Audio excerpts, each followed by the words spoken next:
ভারতের প্রধানমন্ত্রী জনাব নরেন্দ্র মোদীকে বিএনপি বাংলাদেশে তার শপথের সময় আমন্ত্রণ জানাচ্ছে। এটা নিয়ে ফেসবুকে বেশ সরগরম অবস্থা দেখছি। মানে কেউ কেউ আছেন বাংলাদেশে, প্রায় বলি যে ভারতের সাথে যুদ্ধ বাঁধিয়ে দেয়াই মনে হয় আমাদের উচিত, পারি না আর না পারি, ভারতের 7 সিস্টার্স আলাদা করে দিতে হবে, বিচ্ছিন্ন করে দিতে হবে, এসব আলাপ করেন। ইভেন এমন একজন পার্লামেন্টেও গেছেন। এগুলোর প্রতিবাদ আমরা খুব শক্তভাবেই আগে করেছি।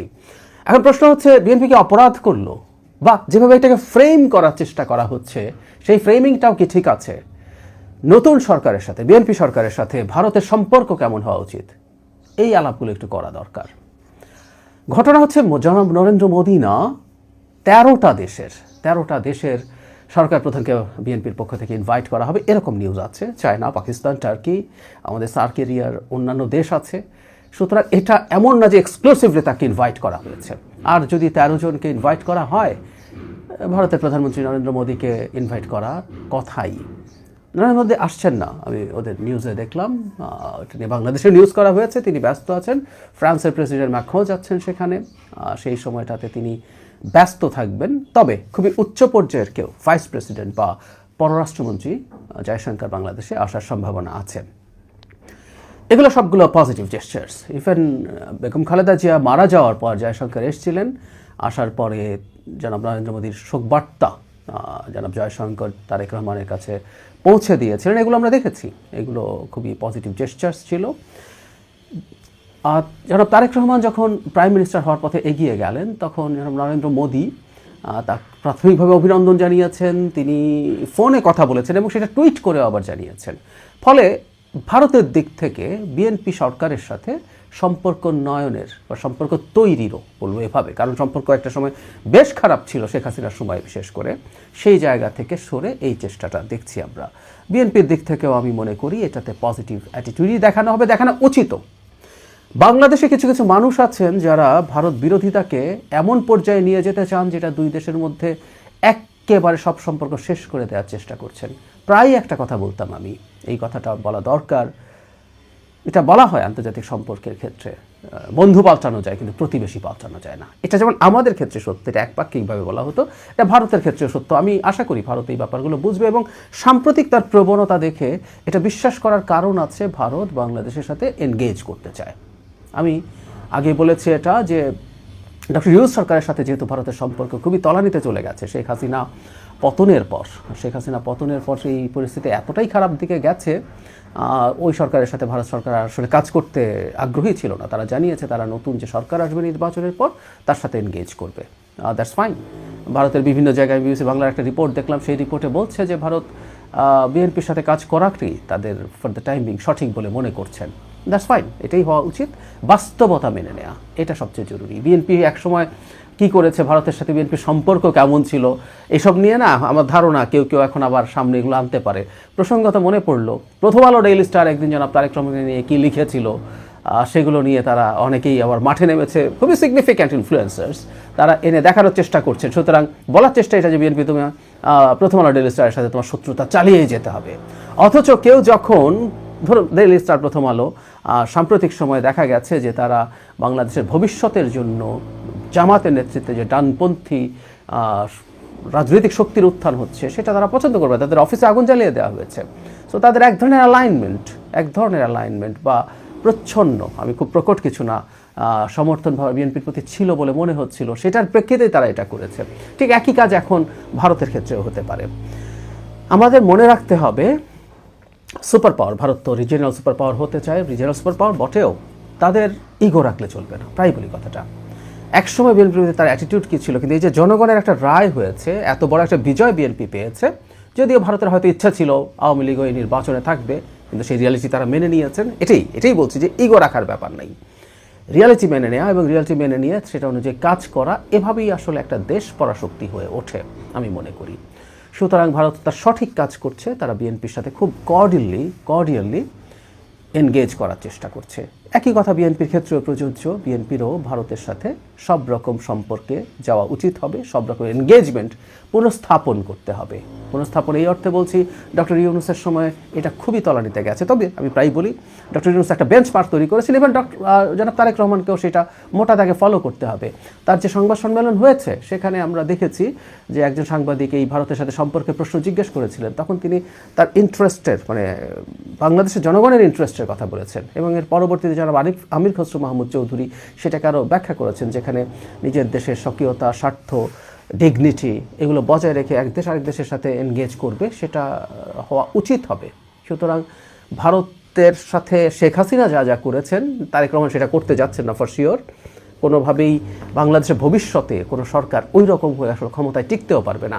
আর এই বাস্তবতাও ভারত মেনে নেওয়া উচিত। মানে এটা ভারতকে আসলে রিয়ালাইজ করতে হবে যে শেখ হাসিনা চলে গেছে, এবং শেখ হাসিনা যেভাবে ভারতকে যা যা দিয়েছেন, যেভাবে দিয়েছেন, এভাবে হবে না। একটা স্বাধীন সার্বভৌম দেশ হিসাবে বাংলাদেশকে স্বীকার করে বাংলাদেশের সাথে সব রকম এনগেজমেন্ট ভারত করতে প্রস্তুত, আমি এটা আশা করি। আর ভারতকে এটা বুঝতে হবে, এটা একটা নির্বাচিত সরকার, অনেক বড় ব্যবধানে বিজয়ী, 2/3 বেশি মেজরিটি পাওয়া একটা সরকার, জনগণের নির্বাচিত একটা সরকারের সাথে সেইভাবে তাকে সেই সম্মান দিয়ে এনগেজ করবে, এবং এটাই খুব স্বাভাবিক। সুতরাং নরেন্দ্র মোদী যদি আসতে পারতেন বাংলাদেশে, এটা খুব ভালো হতো। এটা নিয়ে কেউ জলঘোলা করার চেষ্টা করতে পারে, কিন্তু এইভাবে আমাদের উল্টো দিক থেকে চেষ্টা করতে হবে আমরা আসলে কি করব, কি করা উচিত। এটাই খুব স্বাভাবিক ব্যাপার, এভাবেই চলতে হবে। আর মানে খুব ইন্টারেস্টিংলি মানে কিছু অ্যাক্টিভিস্ট এটা নিয়ে বললাম না যে শত্রুতা বাঁধিয়ে দিতে চায়, কিছু পলিটিক্যাল পার্সনও করতে চায়। অথচ আমরা এই নির্বাচনের আগে জামায়াতের আমিরকে ভারতীয় একটা পত্রিকার সাথে ইন্টারভিউতে ক্লিয়ারলি বলতে দেখেছি যে ভারতের সাথে সম্পর্ককে তারা, উন্নয়নকে তারা অগ্রাধিকার দেবেন।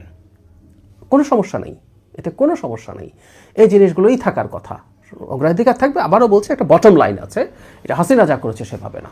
হাসিনার মতো করতে গেলে, হাসিনার কাছাকাছি কিছু, অর্ধেক কিছু করতে গেলেও অনেক বড় বিপদ হবে, এতে দেশের ক্ষতি এবং রাজনৈতিকভাবেও দলগুলো ক্ষতিগ্রস্ত হবে। তবে একটা কথা একটু মনে রাখা দরকার, বাংলাদেশ ভারতের রাজনীতিতে, ভারতের ডোমেস্টিক রাজনীতিতে ইস্যু হিসেবে থেকে যাবে, বাংলাদেশেও ভারত ডোমেস্টিক রাজনীতির ইস্যু হিসেবে থেকে যাবে। আমরা একটা জিনিস এক্সপেক্ট করবো, এই ব্যাপারে আমি আসলে খুব আশাবাদী নই, ভারতের দিক থেকে পলিটিক্যাল রেটরিক অন্তত এমন হওয়া উচিত না যেটা বাংলাদেশের মানুষকে উস্কে দেয়। বিশেষ করে পশ্চিমবঙ্গের বিধানসভা নির্বাচনকে সামনে রেখে বা অন্যান্য জায়গায়ও এই প্রবণতা তাদের আছে।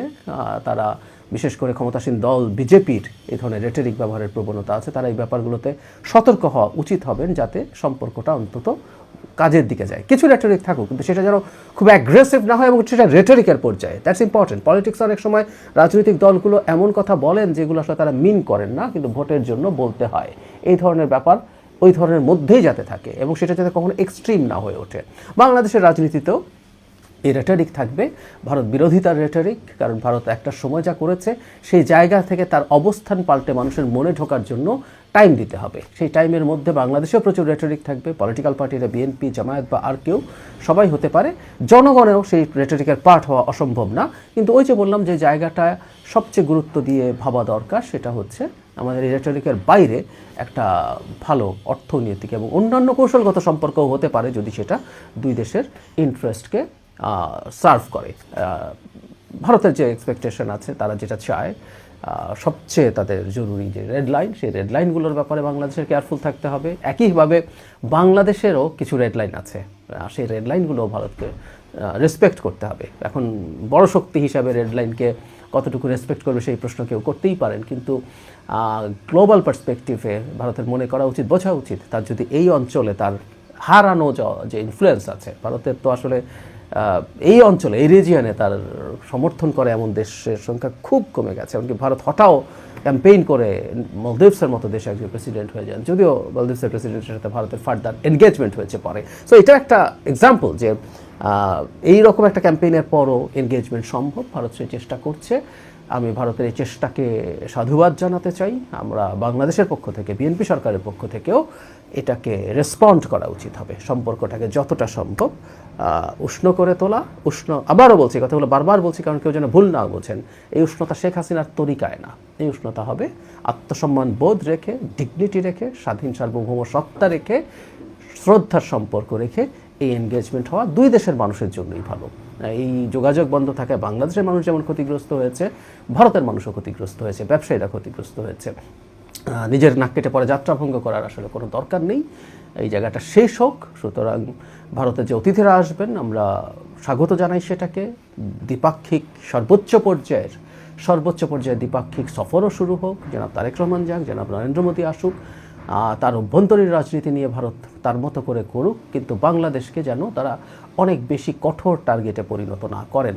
আমি জনাব শশী থারুরের একটা উক্তি দিয়ে শেষ করতে চাই। যখন মুস্তাফিজকে নিয়ে ভারত অত্যন্ত টাফ হয়ে গেল, ভারতের হিন্দুত্ববাদী অনেক সংগঠন খুবই টাফ হয়েছে, তখন তিনি একটা ইন্টারভিউতে পাকিস্তানের সাথে তুলনা করে বলেছেন বাংলাদেশ ভারতেও সন্ত্রাসী পাঠায় না, ভারতের ডোমেস্টিক সিকিউরিটি ইন্টারাপ্ট বা ডিসরাপ্ট করার জন্য সন্ত্রাসী পাঠায় না অন্তত। এটা ভারতের মনে রাখা উচিত হবে। বাংলাদেশ আসলে ভারতের সিকিউরিটি কনসার্ন না, থ্রেট না। কোনো একটা সময় অভিযোগ ছিল, সেই জিনিসগুলোর ব্যাপারে বাংলাদেশ সতর্ক থাকবে। বাংলাদেশের সিকিউরিটির ইস্যুতেও ভারতকে সতর্ক থাকতে হবে। আর একটা কথা ভারতকে মনে রাখতে হবে, সেটা হলো মানে ভ্যাকিউম থাকে না ইন্টারন্যাশনাল রিলেশনসে। ফিজিক্সে যেমন প্রকৃতি শূন্যতা পরিহার করে, এখানেও তাই।